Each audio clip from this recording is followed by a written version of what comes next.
بسم اللہ الرحمن الرحیم۔ جب تم بند دروازوں پر راضی رہنا سیکھ لیتے ہو تب اللہ تمہارے لیے معجزوں کے دروازے کھولتا ہے۔ کتنا سکون ملتا ہے نا جب آپ کے لیے سارے راستے بند ہو جائیں اور آپ کا دل کہے صبر رکھو، اللہ کی رحمت کا دروازہ کبھی بند نہیں ہوتا۔ اس کائنات میں صرف اللہ کی رحمت ایسی ہے جہاں کچھ مانگنے کے لیے اگر جیب میں کوئی نیکی نہیں تو آپ ہاتھوں پر آنسو رکھ کے جو چاہے لے جائیں۔ جو نصیب میں نہ ہو اسے تڑپتی دعائیں مقدر میں لے آتی ہے۔ اے لوگو، قیامت بہت قریب ہے، اپنے اللہ کی طرف لوٹ آؤ۔ ایسا کوئی زخم نہیں جس کی شفا تہجد میں نہ ہو۔ اگر آپ امید ہار بھی چکے ہیں تب بھی آپ کے رب کی رحمت آپ پر برسے گی، تب بھی آپ کی قسمت بدلے گی۔ یہ جو تمہارا اللہ پر بھروسہ ہے نا، دیکھ لینا یہ تمہیں ایک دن معجزوں کے چشموں تک لے جائے گا انشاءاللہ۔ وہ اپنے بندوں کو کبھی تڑپتا ہوا نہیں چھوڑتا، بس انہیں صبر کرنا سکھاتا ہے۔ یا رب، جو آپ کے ایک حرف کن کے منتظر ہے ان کے لیے وہ حرف کن فرما دیجئے، آمین۔ اللہ کے پسندیدہ لوگ، اللہ فرماتا ہے بہتری سے پہلے دیری کرتا ہوں میں، اور وہ فرماتا ہے کہ میں ان کو ہی آزماتا ہوں جنہیں میں پسند کرتا ہوں۔ اور کیا دیکھا نہیں تم نے حضرت ابراہیم کی دعا سے تمہارے رب نے کیسے آگ کو ٹھنڈا کر دیا؟ تم بھی یقین رکھو وہ تمہیں مایوس نہیں کرے گا۔ تہجد اتنے قیمتی ہے، اگر اللہ ہمیں نہ دیتا تو ہم کبھی سمجھ ہی نہیں پاتے کہ اللہ کی محبت کس کو کہتے ہیں۔ بے شک اگر تم اپنے رب پر بہت بھروسہ رکھتے ہو تو یہ بھی جان لو کہ تمہارا رب اس بھروسے کو کبھی ٹوٹنے نہیں دے گا۔ کبھی کبھی ہمیں لمحوں کی قدر کا اندازہ نہیں ہوتا جب تک کہ وہ ہمارے لیے یادیں نہ بن جائیں۔ اللہ تمہیں ایسے شخص کی صحبت سے بچائے جو تمہاری روح کو گھائل، دل کو بیمار اور تمہاری ذہنی صحت تباہ کر دے، آمین۔ ممکن ہے ہمارا رب جلدی ہمارے دکھوں کو خوشی میں تبدیل کر دے انشاءاللہ۔ دنیا میں اس سے بڑھ کر اور کوئی ایوارڈ نہیں ہو سکتا کہ لوگ آپ کی تربیت کی وجہ سے آپ کے والدین کی تعریف اور عزت کریں۔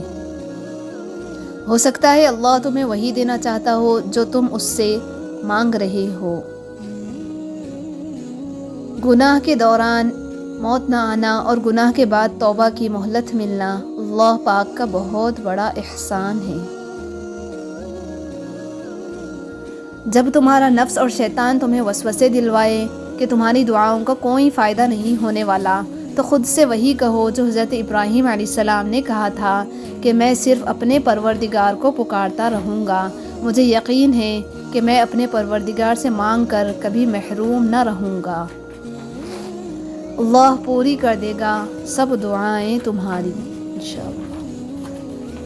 اللہ کن کہے گا اور فیکن ہو جائے گا، حقیقت بن جائے گی وہ ساری دعائیں جو عرصے سے آپ نے مانگنا نہیں چھوڑی۔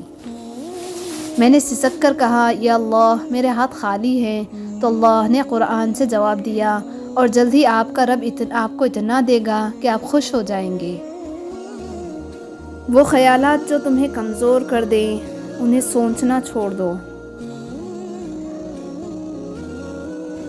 جن کے جھوٹ کا میں مان رکھ لیتی ہوں وہ سمجھتے ہیں کہ مجھے بے وقوف بنا لیا۔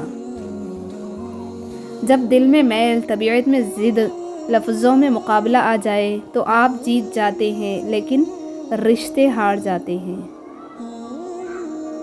منفی سوچ غلط نمبر کی عینک کی طرح ہی ہوتی ہے، ہر منزل دھندلا، ہر راستہ ٹیڑھا اور ہر چہرہ بگڑا ہوا ہی نظر آتا ہے۔ ہو سکتا ہے آپ کے پاس بانٹنے کے لیے کچھ نہ ہو، لیکن شکر کرنے کے لیے کچھ نہ کچھ ضرور ہوگا۔ جس کے پاس دعا موجود ہے اس کے پاس تمام حل موجود ہے۔ درود شریف وہ واحد عبادت ہے جسے قبول ہونا ہی ہوتا ہے۔ زندگی کی مثال ہم لوڈو کے دانے سے بھی سمجھ سکتے ہیں، امید ہمیشہ 6 کی ہوتی ہے لیکن ایک بھی آئے تو چلنا پڑتا ہے۔ جو تم چاہ کر بھی پا نہیں سکتے وہ تمہاری دعائیں تم تک کھینچ لاتی ہیں۔ انسان کا غصہ بھی بڑا رنگ بدلتا ہے، کمزور کے سامنے دماغ میں ہوتا ہے اور طاقتور کے سامنے دل میں۔ پریشان کیوں ہوتے ہو؟ وہ ذرے ذرے کی خبر رکھنے والا تمہیں تنہا نہیں چھوڑے گا۔ منافق لوگوں سے سنبھل کر رہیں، یہ پہلے تو آپ سے رو رو کر دکھ پوچھیں گے، پھر ہنس ہنس کے لوگوں کو بتائیں گے۔ ایک حد کے بعد تو انسان سب کچھ چھوڑ دیتا ہے، روٹھنا، شکایت اور گلے شکوے کرنا، اور پھر دل تو ایسا ہو جاتا ہے کوئی بات کرے تو ٹھیک، نہ کرے تو بھی ٹھیک۔ بڑھاپے میں آپ کو روٹی آپ کی اولاد نہیں، آپ کی دی گئی تربیت کھلائے گی۔ خود کو سب سے بہتر سمجھ لینا یہ ایک ایسی بیماری ہے جو انسان کو کسی قابل نہیں چھوڑتی۔ تعلق فرصت کا نہیں، توجہ کا محتاج ہوتا ہے۔ زندگی میں بہت کم لوگ ایسے ملتے ہیں جو سچ میں آپ کے ساتھ مخلص ہوں، ورنہ زیادہ تر تو صرف دکھاوا ہی کرتے ہیں۔ حرام شے کو چھوڑ دینا ہجرت ہے، اور اپنے نفس کو اس بات کے لیے تیار کرنا اور مجبور کرنا کہ وہ حرام کو چھوڑ دے، یہ جہاد ہے۔